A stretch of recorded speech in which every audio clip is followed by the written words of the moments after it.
соңғы цифрын таныңыз. Мына жерде ешкім есептеп қажет емес, тек соңғы цифрлармен ғана жұмыс істеу керек. Бұл үшін соңғы цифр деген тақырып бар, соны жақсылап қарап түсініп алыңыздар. Кейін сіздерге мына есеп шығару оңай болады. Яғни біз қалай жұмыс істейміз? Біз тек қана мына 9-ға қараймыз. Соңғы цифрға 9 дәреже тақ сан тұр. Егер 9-ның дәрежесі тақ болса, онда үнемі ол 9-мен аяқталады. Мынау үлкен бір сан, оның ең соңғы цифрысында 9 тұрады. 9-ның 1 дәрежесі, 9-ның 3 дәрежесі, 5 дәрежесі, барлық тақ дәрежелер 9 аяқталады. Азайтамыз. Мынау 2. 2 ол 4-еу сайын қайталанады дәрежесі. 2 және 3 цифрлардың дәрежелері 4-еу сайын қайталанады. Яғни ол 1 дәрежесі мен 5 дәрежесі бір-бірімен бірдей болады. Оның арасы 4-ке тең. 2 дәрежесі мен 6 дәрежесі бірдей аяқталады. Оның арасы 4-ке тең, иә. Сондықтан 2-ның 148 дәрежесі ол 4-ке бөлінетін 48. Соңғы 2 цифрмен жұмыс істейміз. 48 4-ке бөлінеді. Демек, біз 2-ның 4 дәрежесі қалай аяқталса, 2-ның 48 дәрежесі дәл солай аяқталады. 2-ның 4 дәрежесі 16, 6-мен аяқталады. Жақсы. Ары қарай минус. 6 бұл ең оңай цифрлардың бірі. 6-ның кез келген дәрежесі, бәрібір қандай дәрежесі ол 6 деп аяқтала берді. 5 та солай, 5-дің де кез келген дәрежесі 5 деп аяқталады. 0 да солай, 1 да солай. Ары қарай азайтамыз. 3-тің 21 4-ке бөлінетін ең жақын сан 20. 21-ге 4-ке бөлінетін ең жақын сан 20. 21-ні 20 айтсақ 1 дәреже қалады. 3-тің 1 дәрежесі 3 деп аяқталады. Және қосылған 4, мынау алғашқы 9 сияқты. 4-тің дәрежесі ол тақ жұп деп бөлінеді. Егер тақ дәреже болса қайтып 4 болады, дәрежеде жұп тұрса, 4-тің дәрежесі ол 6 деп аяқталады үнемі. Жақсы.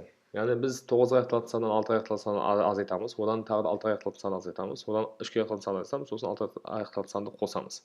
Мына жерде кәдімгідей мынау 6-ға аяқталатын санды азайтып, минус 6-ға аяқталатын сан дейді. Және 6-ға аяқталатын санды қоссақ, ештеңе өзгермейді. Дұрыс па? 6-ға аяқталатын саннан, немесе мынадан мынаны азайтып алыңыз, 6-ға аяқталатын саннан 6-ға аяқталатын санды азайтыңыз, 0 болады. Яғни бұлар өзара жойылады деген сияқты. Енді 9-ға аяқталатын саннан 6-ға аяқталатын санды азайтыңыз, 9 минус 6. 3 болады, 3-ге аяқталатын саннан 3-ге аяқталатын санды азайтсаңыз, 0-ге аяқталатын сан шығады. Кейбір кезде балалар былай азайтып жатады. 9 азайтамыз 6, 3, 3 азайтамыз 6, минус 3 дейді. Ол дұрыс емес. Егер біз 3-ке аяқталатын саннан 6-ға аяқталатын санды азайтқымыз келсе, минус 3 шықпайды. Неге? Біз мысалы былай 73-тен 46-ны қалай азайтамыз? 3-тен 6-ны азайтып минус 3 жазбаймыз ғой. 3 жетпей тұрса, біз алдыңғы саннан қарыз аламыз, 13-тен 6-ны азайтамыз, 7 шығады, дұрыс па? Сол сияқты ол жетпей тұрған цифр болса, мысалы 9 азайту 6, 3. 3 мына 6-ға жетпей тұрса азайтуға, онда 3-ке бір қарыз береміз, 13-тен 6-ны азайтамыз. 13-тен 6-ны азайтсақ 7 шығады. Кейін 7-тен 3-ті азайтамыз, 4 шығады, 4-ке 6-ны қосамыз, бәрібір 0-мен аяқталатын сан шығады. Яғни солай да жоймай-ақ та есептесек 0-мен аяқталатын сан шығады. Мына теңдеуді шешіңіз дейді. Бұл теңдеуді шешу үшін біз кәдімгі бөлшектен құтылып алу керекпіз. Бөлшектен құтылу үшін ол бөлімінде қандай сан тұр? Мынарда бөлімде 3 тұр, мынарда бөлімде 2 тұр. Олай болса 3 пен 2-ның ортақ бөлімі, мына теңдеудің толығымен 6-ға көбейтіп жіберу керекпіз. 6-ға көбейтудің несі? Мынаны да, мынаны да, мынаны да, мынаны да, осы 4 мешеуінің 4-еуін де 6-ға көбейтіп шығыңыз. 6-ны көбейтіңіз алғашқы бөлшекке. Минус 6-ны көбейтіңіз мына санға. Тең болады 6-ны мына 2-ке тағы көбейтіңіз. Минус 6-ны көбейтіңіз 3 минус x бөлінген 2-ке. Не үшін? Бөлшектің бөлімінен құтылу үшін. Себебі бөлшек болмаса, бізге теңдеуді шығару оңайлап кетеді. Мынарды қысқарады, 6 мен 2, 6 мен 3 те қысқарады. Енді мына қалған 2 осы бөлшектің үстіндегі әрі қай санға көбейтіледі. Бұл жерде балалардың жиі жіберетін қатесі бар. 2-ні 2x-қа 4x болады. Қосу 2-ні 3-ке 6 болады. Азайту 6-ны 2-ке 12 болады.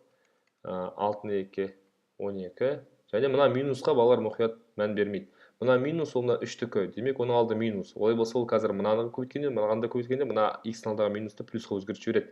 Минус 3-ті 3-ке көбейтіңіз, минус 9, минус 3-те минус x-қа плюс 3x болу керек. Осы жиі жіберетін қате.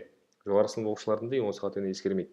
Яғни бөлшектің алдында көбейтіліп тұрған санның таңбасы минус болса, ол үстіндегі таңбалардың барлығын қарама-қарсы өзгереді. Егер сіз минус деп қойсаңыз, болды, қате шығатын еді. Енді кәдімгідей x-тер бір жаққа, сандар қарама-қарсы жаққа ауыстырып шығарыңыз. Яғни мына плюс 3x-ті минус қылып жіберіңіз. Мына сандарды былай қарай жіберіңіз, сол кезде сізге жауап шығады.